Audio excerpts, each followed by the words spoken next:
If you're looking to get lean, shredded, looking to lose weight, here's exactly how you can make it easier for yourself to actually get there and succeed.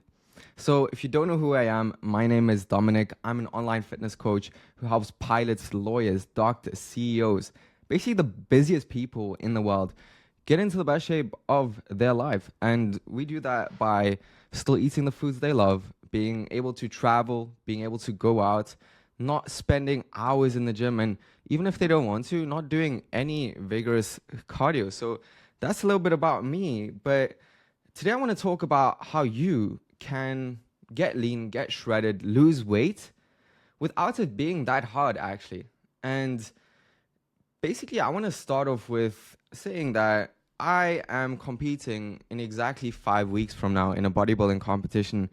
And I started my cut around 3-4 days ago.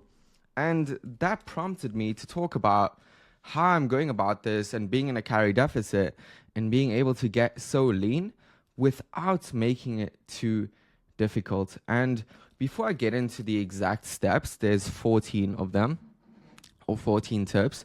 I want to ask you and share a quick story.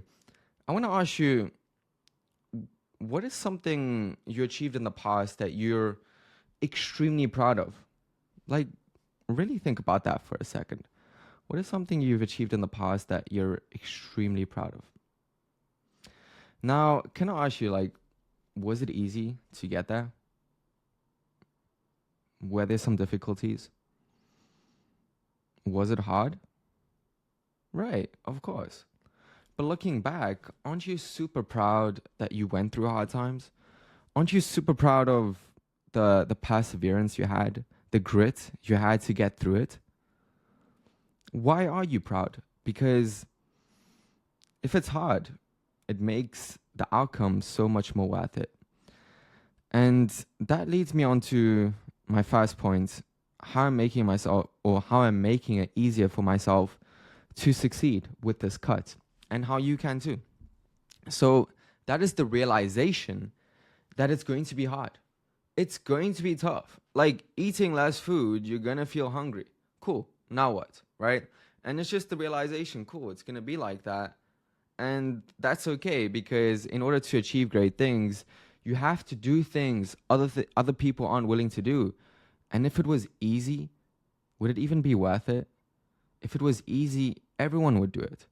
And if it was easy, and if everyone would do it, would it be special? Just keeping that at top of mind, when you do feel hungry, it's like, cool, right? But in order to achieve great things, I need to do things other people aren't willing to do. And I'm going to expect it to be hard, because it will. That's the first one. The second one is eating a high protein diet. Now, you might have heard this, right? But why is protein important, and why do you want to eat a high protein diet? So protein is essential for many body functions or many functions in your body. You're basically made out of protein. Like, other than fat, water, you're made out of protein pretty much, which is crazy to think. But pretty much protein will help maintain the muscle you have. And if you're doing resistance training, possibly build more muscle. Along with that, it keeps you full for longer, because protein is actually extremely satiating, especially when you combine it with carbs and things like that. It can be extremely, extremely filling. And the final thing is it actually helps you lose fat, because when you consume a good amount of protein, you're letting your body know to prioritize burning fat over burning muscle. And that is very beneficial if you not only want to lose weight, but lose fat and look extremely, extremely good. So that is protein. How much should you be consuming? 1 gram per pound of body weight. If you're a little bit more overweight, I would take your height in centimeters times 1 gram. Times 1 gram. Or you can take your goal weight times 1 gram. So 0.7 to 1 gram. So that's the second one. Now, the third one is eating filling, low-calorie foods. And this is a cheat code. Like, genuinely, this is a cheat code. The less I have to eat, the more of these foods I eat, and the less of the higher calorie foods I eat. So I eat a lot of veggies. When I cut, I eat a lot of fruit. And this allows me to get more food volume, right? Without going too high in my calories. So I love broccoli. I love pickles. Those are like 25 calories per 100 grams. Then even a lot of fruit, frozen mango, frozen blueberries, things like that. And if you spice it nicely, you add some chicken, you add some whatever, it can really, really taste really nicely. So find the vegetables, even peppers. Peppers are amazing. Find the vegetables and fruits you really enjoy, and that'll make it so much easier. It also has a lot of fiber, which is great for feeling full and just not having too many cravings. Because on a cut, the worst thing is feeling too hungry. So you want to avoid that by eating these filling, satiating foods. The next one is strict eating times. Now this works for me.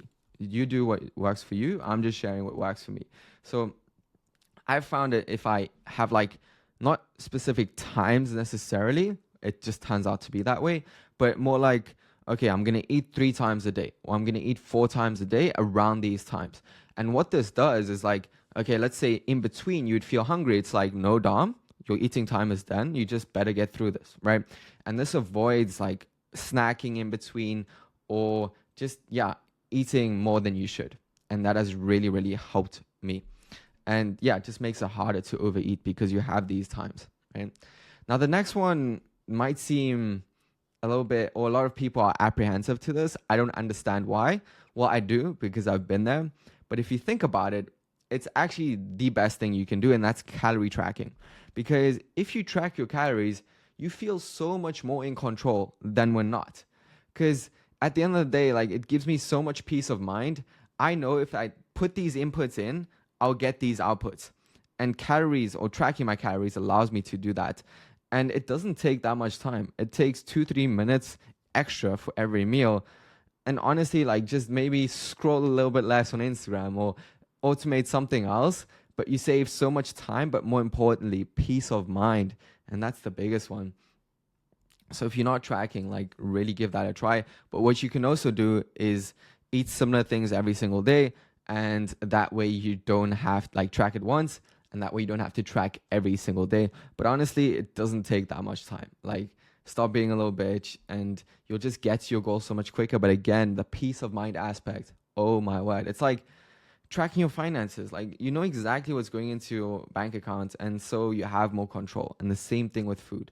If you're in control, you feel better, and it gives you so much peace of mind that what you're actually doing is getting you to your goal. Because the worst thing is that you're doing something and you're not even sure if it's getting you there, and now you like suffering, and it's not cool. And I've been there, so I can relate. But the biggest tip I can give you is just track your calories, like, genuinely. So the next one is mindful eating. I used to watch things when I was eating. Like, I was always looking forward to like watching something, and I don't know, what I've noticed is that once I stopped doing that and just really focused on eating and chewing the food, I appreciated this so much more. I appreciated the food, and it just put me in a state of appreciation of the food that I'm eating. And because often if you watch something, it's like that double dopamine, and you don't appreciate that much. Plus, you can overeat. Because you eat so quickly, you tend to have seconds quicker, because also hunger signaling takes a little bit of time, about 20 minutes. So that's along with that. But just in general, chewing food is better for your jaw. It's better for your digestive system. And even as little side benefits, I have the best ideas when I just eat. Like, it's insane. When I just eat and focus on the food, like, I just have the best ideas. And this is actually proven. I do watch a lot of productivity videos, etc. And doing one thing at a time is very important to teach yourself to focus. Right? So separating, watching something with eating, etc. And that has really, really helped me. Just being mindful when you do eat. Right? And the next one is not eating anything 3 to 4 hours before bedtime. And that is basically, the reason for that is, first of all, you sleep better because you don't want to digest food while sleeping. It's just not good for your deep sleep. And along with that, it shortens the eating window. So this has really, really worked well for me. I hate having food in my stomach when I'm about to sleep. It's not cool. So along with that, you avoid those, midnight cravings, that window there. And a quick side tip to that, you can brush your teeth directly after you had your last meal, and that's sort of like you closing your mouth, and that has helped me as well. Then the next one is steps, and this is an absolute cheat code. Holy shit. So steps is so cool because unlike vigorous cardio, you hardly feel it, and you spread it throughout your day, maybe 3,000 steps 3 times a day after a meal, between meetings, taking meetings while walking.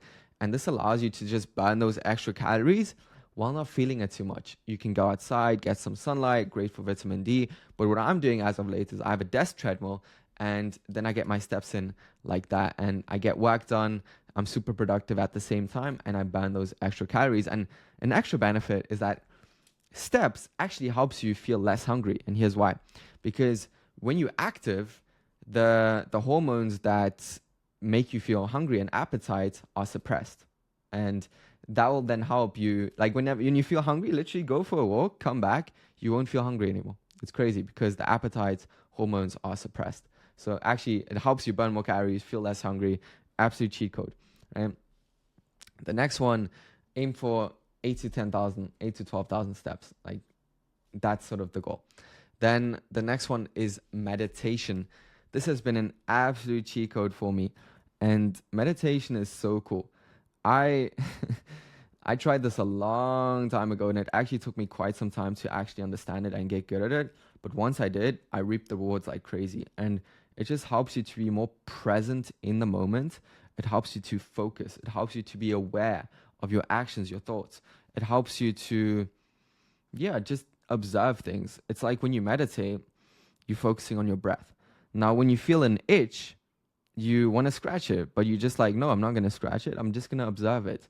And you almost like feel the sensation instead of just impulsively acting on it. And then the same thing applies to eating. Like, let's say you have an itch to eat something.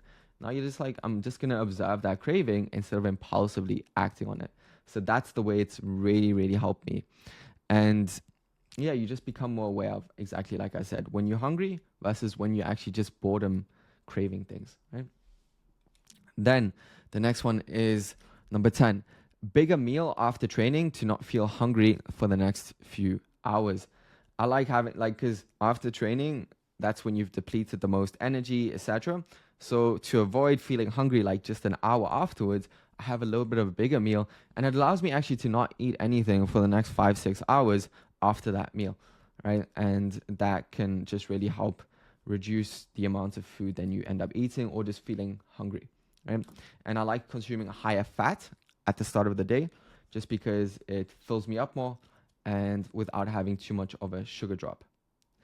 Then number 11 is when I do feel cravings, which is inevitable, I drink things like tea. Like there's all types of tea. What am I trying recently? Mint tea, peppermint tea, grenadilla tea, vanilla tea. Like there's all types of tea. Tea is great. If you don't like tea itself, you can add some artificial sweetener, and other things are like you can have diet soda, you can have sparkling water, things like that, just to really, even chewing gum can help, just to really help with those cravings when you do have them, right? And then what I do, for example, today is I fast, right? Today's an off day from training, and then I fast for the first few hours, 3-4 hours of the day, and that's why I'm basically compressing the eating window and making it less likely for me to overeat, or even just easier for myself to eat less for the rest of the day. And if I have then that 3-4 hours at the end of the day where I don't eat as much as well, it really compresses it quite nicely. I combine that with high protein, satiating foods. Can you see how much easier it already becomes, right? And I also feel more productive, genuinely. Like whenever I fast, I feel super productive. I get shit done. I don't think about food. I just boom, boom, boom, work. And then I have a lot of shit done, and I see the food as a reward after I've put in the work. Then 13 is focus on a mission rather than distractions. And I used to distract myself a lot when I was trying to lose weight. Like I would watch YouTube, I don't know, do other things. But what I noticed is that I was just looking at the time to go by, and that is not a way to live, right? Instead, focusing on my business, having a mission. I don't know if in your life, if you have a mission, a goal, but I'd highly encourage you to have one because it makes life worth living. If you're chasing things, it makes life worth living. And there's it's just so cool having a mission, something to aim towards. And working on my business, I often forget about eating because I'm so focused on this, helping my clients, etc., building this empire, and I forget about food. So instead of distracting yourself, focus on a mission or goal, right? And the final one is, and this is super important, we need to be reminded more than we need to be taught. And that is just reminding yourself of your goal, like, or of your why, right? Why are you doing this? And what has helped me is I often look at bodybuilding pictures from way back. I'm like, holy shit, I love the way I felt. I'm going to get back to it, right? Do whatever works for you. I also like reminding myself of my why, like, why am I doing this in the first place, right? Why do I want to get lean shredded? I want to inspire other people, right? I want to show what's possible. And it's like, I'm doing it for them too, because often if we just do it for ourselves, the motivation is not high enough. So whatever your why is, write it down somewhere on a sticky note. Like, even for example, this, I have written here, they are doubting you. And that is just a reminder that there's people doubting me and I'm going to prove them wrong, right? So whatever is your why, whatever is your motivation, write it down, remind yourself constantly, especially in the times where you feel hungry, where you don't feel like showing up, where you don't feel like working out. That's when you need that reminder. So those are 14 things that help me get lean and shredded and will get me lean and shredded for my bodybuilding competition. I hope this was valuable. And other than that, I'll see you guys in the next one.